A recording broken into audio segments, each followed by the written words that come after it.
حضرت بلال حبشی گئے اور جا کر کے آواز دی, کہا کہ وہ موٹے صحابی کہاں ہیں؟ رسول اللہ یاد کر رہے ہیں.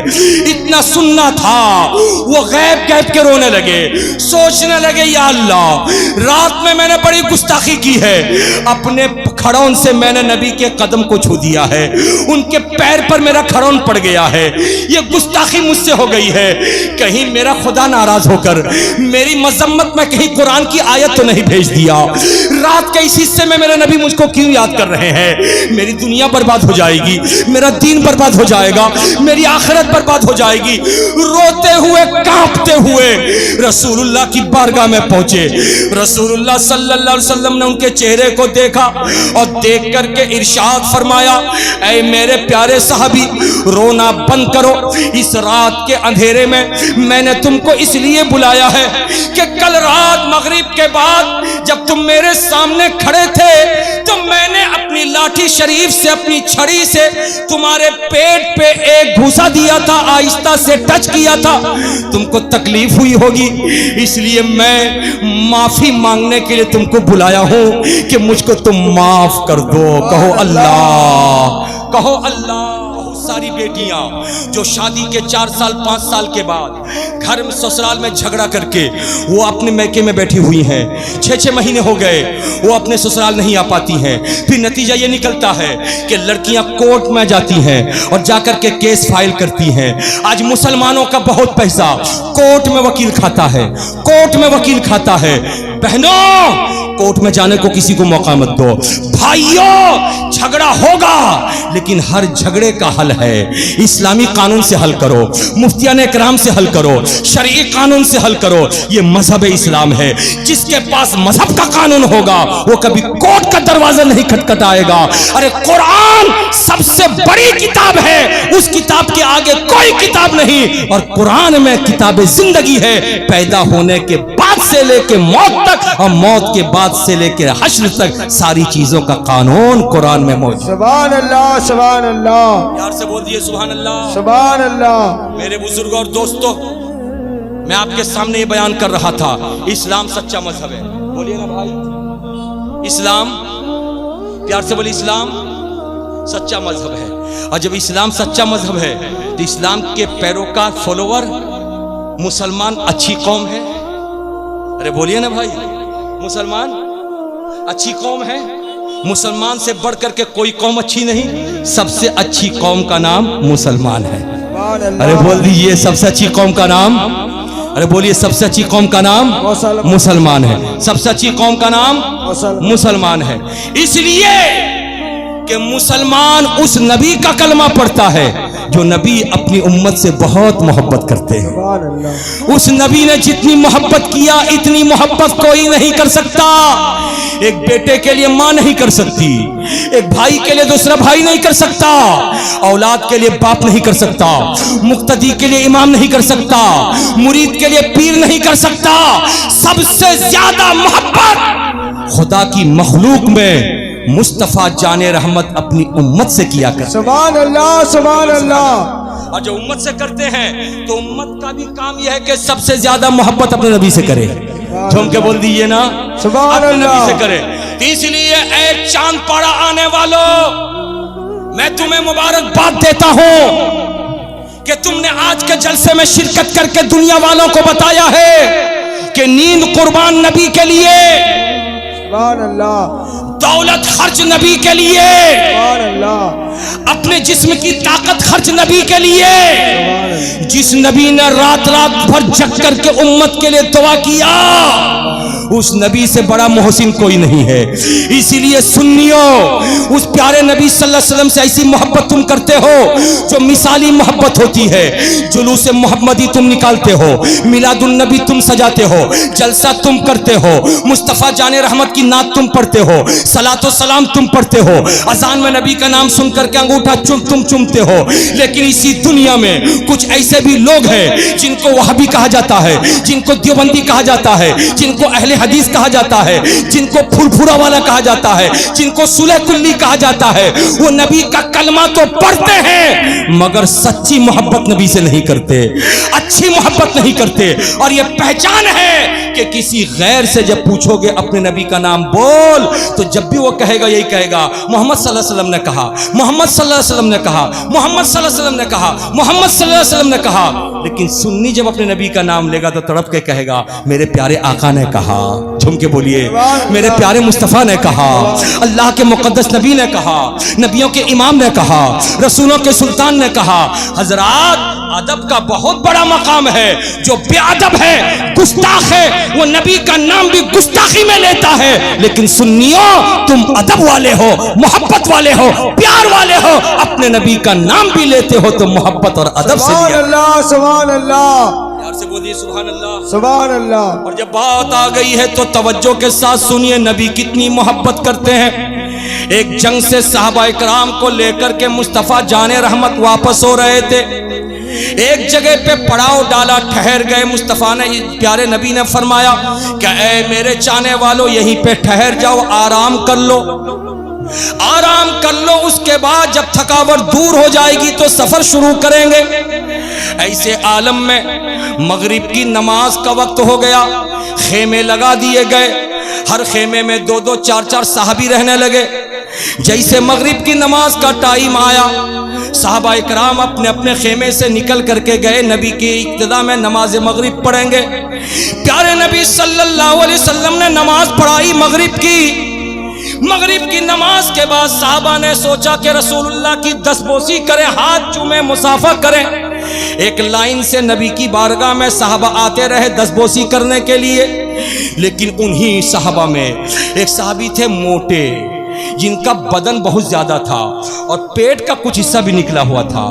وہ دور ایسا تھا جس دور میں لوگ یہ چمڑے کا جوتا نہیں پہنتے تھے، لکڑی کا پہنتے تھے جس کو کھڑاؤن کہتے ہیں. وہ موٹے جسم کے صحابی رسول اللہ کی بارگاہ میں آئے ہاتھ چومنے کے لیے، دستبوسی کرنے کے لیے. لیکن انجانے میں ان کا پیر نبی کے پیر پہ پڑ گیا.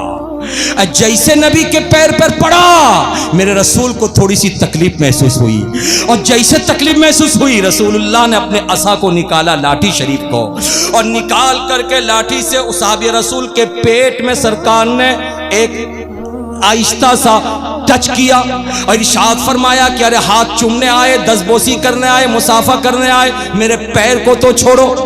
اتنا سننا تھا. صحابی رسول نے نیچے دیکھا، شرمندہ ہو گئے. جلدی سے پیر ہٹایا، ہٹا کر کے دستبوسی کیا اور اس کے بعد اپنے خیمے میں چلے گئے. مغرب سے لے کر کے عشاء کا وقت ہو گیا. وہ صحابی رسول جا کر کے رونے لگے. عشاء کا وقت ہوا، نماز عشاء پڑھنے کے لیے سب لوگ آئے، وہ بھی روتے ہوئے آئے اور آ کر کے نماز پڑھے، پھر اپنے خیمے میں چلے گئے. اللہ اللہ، رات کا تہائی حصہ گزرا. جس وقت تہجد کی نماز پڑھی جاتی ہے صحابہ اکرام بیدار ہوئے تہجد پڑھنے کے لیے. تو اس خیمے میں دیکھا گیا وہ صحابی اپنے خیمے کے اندر سوئے نہیں، رات بھر رو رہے ہیں. حضرت بلال حبشی گئے اور جا کر کے آواز دی، کہا کہ وہ موٹے صحابی کہاں ہیں؟ رسول اللہ یاد کر رہے ہیں. اتنا سننا تھا، وہ غیب کے رونے لگے، سوچنے لگے یا اللہ رات میں نے بڑی گستاخی کی ہے، اپنے کھڑون سے میں نے نبی کے قدم کو چھو دیا ہے، ان کے پیر پر میرا کھڑون پڑ گیا ہے، یہ گستاخی مجھ سے ہو گئی ہے. کہیں میرا خدا ناراض ہو کر میری مذمت میں کہیں قرآن کی آیت تو نہیں بھیج دیا؟ رات کے اس حصے میں میرے نبی مجھ کو کیوں یاد کر رہے ہیں؟ میری دنیا برباد ہو جائے گی، میرا دین برباد ہو جائے گا، میری آخرت برباد ہو جائے گی. روتے ہوئے کانپتے ہوئے رسول اللہ کی بارگاہ میں پہنچے. رسول اللہ صلی اللہ علیہ وسلم نے ان کے چہرے کو دیکھا اور دیکھ کر کے ارشاد فرمایا، اے میرے پیارے صحابی رونا بند کرو. اس رات کے اندھیرے میں نے تم کو اس لیے بلایا ہے کہ کل رات مغرب کے بعد جب تم میرے سامنے کھڑے تھے تو میں نے اپنی لاٹھی شریف سے، اپنی چھڑی سے تمہارے پیٹ پہ ایک گھوسا دیا تھا، آہستہ سے ٹچ کیا تھا. تم کو تکلیف ہوئی ہوگی، اس لیے میں معافی مانگنے کے لیے تم کو بلایا ہوں کہ مجھ کو تم معاف کر دو. کہو اللہ، کہو اللہ. اللہ، ارے بولو اللہ، بولو اللہ. اللہ. یہ کون کہہ رہا ہے؟ میرے نبی ارے کون کہہ رہا ہے؟ میرے نبی ارے پیار سے بولو کون کہہ رہا میرے ہے؟ نبی نبی سے بڑا کوئی ہے؟ نہیں ارے بولو نبی سے بڑا کوئی ہے؟ نہیں خدا کی مخلوق میں نبی سے بڑا کوئی نہیں. امتی ہے صحابی, رسول اللہ نبی ہیں. ارشاد فرماتے ہیں میرے صحابی اگر تکلیف پہنچی ہو تو مجھ کو معاف کر دینا. یہیں سے اس بات کا پتہ چلتا ہے کہ بڑے ہو کے معافی مانگنے میں آر نہیں ہے, شرم نہیں ہے. اس لیے میرے بزرگ اور دوستوں, اگر آپ کی داڑھی کی بال سفید ہو گئے ہیں, اگر آپ کی داڑھی کے بال سفید ہو گئے ہیں, اے ماں بہنوں, اگر تم بوڑھی ہو گئی ہو اور تمہارا ضمیر کہہ دے ہاں مجھ سے غلطی ہوئی, تو معافی مانگ لینے میں آر نہیں ہے, شرم نہیں ہے. اس لیے کہ خدا اپنے بندوں سے بہت راضی ہوتا ہے جب بندہ معافی مانگا کرتا ہے, جب بندہ معافی مانگا کرتا ہے. اس لیے کہتے ہیں معافی مانگنے والا چھوٹا نہیں ہوتا. اگر آپ بیٹے سے کوئی بات کرے اور بیٹا اگر آپ سے آپ کو کوئی جواب دے اور اس کو اگر آپ مار دے 2-4 ڈنڈا, رات میں احساس ہو آپ کو, تو صبح چاہیے کہ بیٹے کو بلائیں اور بلا کر کہے کہ بیٹا میں نے رات تجھ کو مار دیا تھا, بعد میں مجھ کو بڑا احساس ہوا, چلو معاف کرو, میں بھی انسان ہوں, انسان سے غلطی ہوتی ہے. اگر ایک دن آپ نے کر دیا تو سخاوت حسین برکاتی ذمہ داری سے کہتا ہے کہ بیٹے کے دل میں اگر 80% محبت تھی, اگر آپ کہہ دیں گے تو وہ 100% محبت آ جائے گی. میرے بزرگوں دوستو ایسا ہے یا نہیں؟ احساس بننے والی عورت, تیرا بھی ضمیر ہے, تیرا بھی دل ہے. اگر تیرے گھر میں اگر کوئی لفڑا ہو گیا اور تو نے بہو کو لان تان کر دیا, اسی تو بہو کو لان تان نہیں کرتی ہے, جب تیری کینچی جیسی زبان جب چلتی ہے تو بہو کو بھی کوستی ہے, بہو کے ماں باپ کو بھی گالی دیتی ہے, بہو کے خاندان والوں کو بھی گالی دیتی ہے. وہیں سے جھگڑا آرم ہوتا ہے, جھگڑا شروع ہوتا ہے. پھر بہو کہتی ہے خبردار ساس, مجھے جو کہنا ہے کہو, میری ماں کے خلاف مت بولنا, میرے باپ کے خلاف مت بولنا. اس لیے بہت سنبھل کے رہنے کی ضرورت ہے. صرف نماز پڑھ لینے کا نام مسلمان نہیں, صرف روزہ رکھ لینے کا نام مسلمان نہیں, صرف حج کر لینے کا نام مسلمان نہیں. اسلام تم کو آپسی زندگی کا طریقہ دیتا ہے. کبھی اگر بہو سے کوئی بات ہو جائے, کبھی بیٹی سے کوئی بات ہو جائے, کبھی داماد سے کوئی بات ہو جائے, کبھی شوہر سے کوئی بات ہو جائے, کبھی بیٹے سے کوئی بات ہو جائے, اور تمہارا دل کہے کہ ہاں مجھ سے غلطی ہوئی, ہاں مجھ سے غلطی ہوئی, تو آج نہیں صبح بلا کر کے قریب بٹھانا, اور بٹھا کر کے اس کے ہاتھ کو ہاتھ میں لے لینا اور لے کر کے کہنا بیٹی رات میں نے یہ بات تم کو کہہ دی تھی, مجھے نہیں کہنا چاہیے تھا, مجھے بعد میں احساس ہوا. اگر ایک دن ایک ساس ایسا کر دے گی تو انشاءاللہ تعالی اس کے گھر میں جو چراغ بجھ چکا تھا وہ چراغ پھر سے جل جائے گا, جو روشنی ختم ہو چکی تھی وہ روشنی پھر سے بڑھ جائے گی. مصطفیٰ فرما رہے ہیں اے میرے صحابی مجھے معاف کر دو. پیار سے بولو نا بھائی سبحان اللہ, جھوم کے بولو نا بھائی سبحان اللہ. کوتاڑا پوچھتے پارچن تو ارے بولو بھائی کوتاڑا پوچھتے پارچن نا.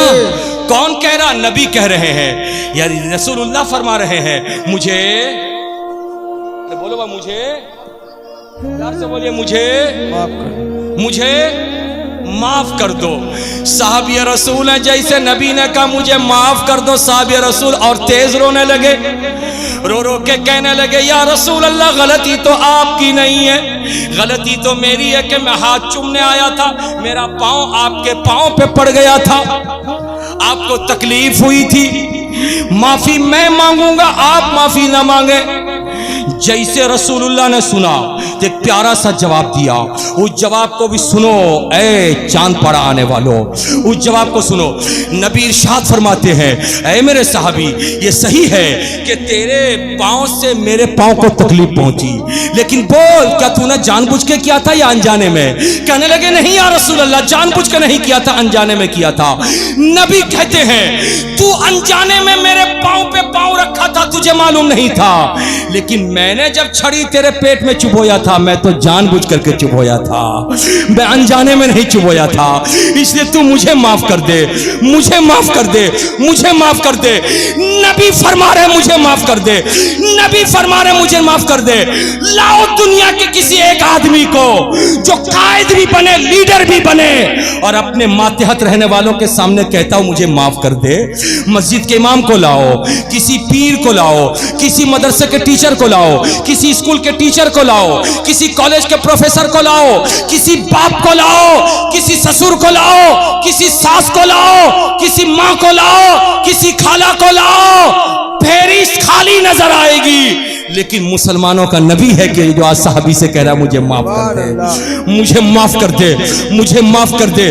میرے بزرگ اور دوستو، رسول اللہ صلی اللہ تعالی علیہ وسلم نے ارشاد فرمایا تھا مجھے معاف کر دے۔ صحابی رونے لگے اور رو کر کے کہتے ہیں یا رسول اللہ میں نے آپ کو معاف کیا۔ اب پیارے نبی فرماتے ہیں نہیں نہیں، میں ایسے نہیں مانوں گا کہ تو نے مجھے معاف کر دیا۔ سن لے، بات ایسی ہے، جس جنگ سے ہم لوٹ رہے ہیں اس جنگ میں جو مال غنیمت ہاتھ آیا، اس مال غنیمت کو جب تقسیم کیا گیا تو میرے حصے میں 80 اونٹ آئے ہیں۔ میں سمجھوں گا تو نے معاف کیا، اس وقت سمجھوں گا کہ جب میرے حصے کے 80 اونٹ بھی تو قبول کر لے۔ پیار سے بولے سبحان اللہ، 80 اونٹ بھی قبول کر لے۔ میرے بزرگ اور دوستو، بات یہیں پہ ختم نہیں ہوتی ہے، ایک شیخ اور رہ جاتی ہے۔ میں نوجوان لڑکوں کو مخاطب کروں گا، لڑکوں میری طرف متوجہ ہو جاؤ، لڑکیوں تم بھی میری طرف متوجہ ہو جاؤ، بہووں تم بھی میری طرف متوجہ ہو جاؤ۔ اسکول کے بچے ہو تو بھی مخاطب ہو، مدرسے کے بچے ہو تو بھی مخاطب ہو، مسجد کے مقتدی ہو تو مخاطب ہو، پیر کے مرید ہو تو بھی مخاطب ہو۔ میں کہنا یہ چاہ رہا ہوں، صحابی رسول کا پاؤں پڑا تھا، صحابی رسول کا پاؤں پڑا تھا، سرکار کو تکلیف ہوئی تھی، صحابی رسول خیمے میں گئے، ایک لمحہ سو نہیں سکے، رات بھر روتے رہے۔ بول، انصاف کے ساتھ بولنا، رات کو سونے کے وقت میں تمہاری ماں نے اگر تم سے کچھ سوال کیا تو تم نے ٹیڑھا جواب دیا تھا، ماں کو تکلیف پہنچی تھی۔ ابا نے کچھ کہا تھا تو تم نے ٹیڑھا جواب دیا تھا، ابا کو تکلیف پہنچی تھی۔ بول، مسجد کے امام نے امام ہونے کے ناطے کسی مقتدی کو کچھ کہا تھا اور مقتدی نے الٹا جواب دے دیا تھا، امام کو تکلیف پہنچی تھی۔ اسکول اور مدرسے کے طالب علم کو استاذ نے کچھ کہا تھا، اچھی بات، لیکن اس شاگرد کو، اس طالب علم کو اچھا نہیں لگا، اس نے پلٹ کر کے تکھا جواب دیا تھا جس سے استاذ کو تکلیف پہنچی تھی۔ بول بیٹا، ماں کو تیری بات سے تکلیف پہنچی، بابا کو تیری بات سے تکلیف پہنچی، بہو تیری بات سے تیری ساس کو تکلیف پہنچی، رات بستر میں جانے کے بعد موبائل دیکھ دیکھ کر کے بیٹری ختم کر کے تو سو گیا، لیکن کیا تجھ کو یاد آیا کہ میری ماں کو تکلیف پہنچی ہے، میرے باپ کو تکلیف پہنچی ہے، میری ساس کو تکلیف پہنچی ہے، میری دادی کو تکلیف پہنچی ہے، میری نانی کو تکلیف پہنچی ہے، میرے بڑے بھیا کو تکلیف پہنچی ہے۔ کبھی تمہارا ضمیر جھنجھوڑا، کبھی دل تمہارا پسمردہ ہوا، کبھی تم سوچے نہیں موبائل دیکھتے رہے، دیکھ دیکھ کے سو گئے، لیکن وہ صحابی ہیں، وہ روتے رہے، مجھ سے میرے رسول کو تکلیف پہنچی، مجھ سے میرے رسول کو تکلیف پہنچی، مجھ سے میرے رسول کو تکلیف پہنچی۔ گویا کہ صحابی کا یہ عمل بتا رہا ہے مسلمانوں، صرف نماز پڑھنے سے مسلمان نہیں ہو گئے، صرف روزہ رکھنے سے مسلمان نہیں ہو گئے، صرف قرآن پڑھنے سے مسلمان نہیں ہو گئے، حقوق العباد میں جس کا جو حق ہے وہ حق دے دو۔